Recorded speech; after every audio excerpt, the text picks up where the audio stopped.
السلام عليكم، ازيكم حبايبي؟ عاملين ايه؟ يا رب تكونوا بخير. النهارده ان شاء الله جايه لكم فيديو جديد. حبايبي اللي لسه ما اشتركوش في القناه يدوسوا لايك للفيديو ويعملوا اشتراك للقناه ويفعلوا زر الجرس عشان يوصلكوا كل جديد. تعالوا مع بعض نشوف احنا هنبدا الفيديو بتاعنا بايه. انا نزلت جبت كل مشتريات الشهر بتاعي اللي بنحتاجها في الشهر كله، علشان ما منزلش كل شويه اجيب حاجه وتبقى حاجتي موجوده عندي كلها اللي بس اعملها. طبعا اول حاجه جبتها معاكو الاوكسي اللي بستعمله بتاع الغسيل. وجبت معاكو لفه المناديل، طبعا كل بيت بيحتاجها. وجبت معاكو باكت من المناديل بتاعه المطبخ، طبعا ما فيش غنى عنها. طبعا الباكت ده فيه 6 لفات، اللفة بتقضيني حوالي اسبوع بستعملها. حلوة جدا لبطاطس، سمك، اي بانيه، اي حاجة ديت. وبعدين جبت معاكم بقى المكرونة، طبعا لازم تكون في البيت. وجبت الزيت، ازازتين من الزيت. وجبت معاكم علبتين من السمنة، اهما علبتين بيقضوني الشهر. وجبت طبعا معاكم البقسماط الناعم، بستعمله في خلطة البانيه وكده او الفراخ بضيفها معاكم. تعال بقى نروح للحوم. انا جبت كيلو ونص من اللحم الشرايح، تنفع مشوي او لحمة في خضار وكده وبصل في الفرن، تبقى طعمها جميل جدا. وجبت نص كيلو من اللحمة المفروم، طبعا للمكرونة الرقاق الحاجات دي.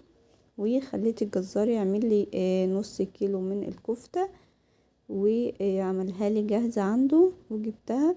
وجبت طبعا نص كيلو من الصدوق، ربعين، كل ربع لوحده عشان تبقى كل ربع في طبق لوحده. وجبت طبعا نص موتزاريلا برضو كل ربع لوحده في طبق، عشان الحاجة ما تبص معايا، اخد على قد الاستعمال بتاعي بس. وطبعا جبت لولادي علبة فوهوز، ده كانوا واكلونه واحنا بنجيب الحاجة، فحطيته في العلبة عشان نحاسب عليه كده يعني. العلبة دي عاملة حوالي 40 جنيه، بره الواحد بس اللي هو ب3 جنيه، العلبة دي واقف فيها الواحد ب2 جنيه. وطبعا جبت خلطة الفراخ المقرمشة، الكنتاكي بقى، البانيه زي ما بتحبي. وجبت المشروبات معاكم حلبة محوجة، وجبت السحلب اهو محوجين برضو. وجبت جبنة كيرلي للفطار وكده، طعمها جميل جدا للناس اللي مجرباه اكيد عارفه طعمها. وجبت كيلو من الدقيق بتاع الضحى، انا بحبه جدا. الكيلو من ده عامل حوالي 25 جنيه تقريبا، بس حلو جدا جدا في البيتزات بقى والحواوشي واي معجونات انت بتستعمليها، حلو اوي الدقيق ده، انا مجرباه. وجبت السكر، جبت 4 كيلو من السكر، يا دوب بيقضوني الشهر، عصاير بقى لولادي وكده. وجبت برضو نوع تاني من المكرونة، 2 كيلو من المكرونة، اسمها لمبتنا، جميلة جدا ومبتكسرش في السلق، حلوة برضو عشان انا بستعمل مكرونة كتير في الشهر. وجبت علبة من الصلصة، بس انا كنت واخدة منها معلقة، وكنت بعمل بيتزا دلوقتي وخدت منها معلقة.